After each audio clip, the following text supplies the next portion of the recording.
It's a routine city service you might not think much about, unless it's your turn to take out the trash. The TARE board recently approved a contract which includes new carts, changes to the pickup schedule, and recycling. Many Tulsans have mixed emotions about it.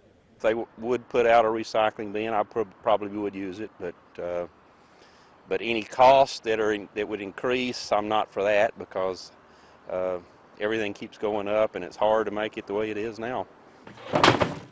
The group Tough wants to stop those changes in their tracks by filing a lawsuit. A separate lawsuit against TARE was just dismissed earlier this year.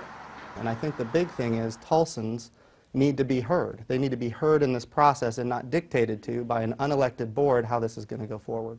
Tough wants the TARE board to be held more accountable. It alleges the board hid its actions from the public. We're not against change. We're not against recycling.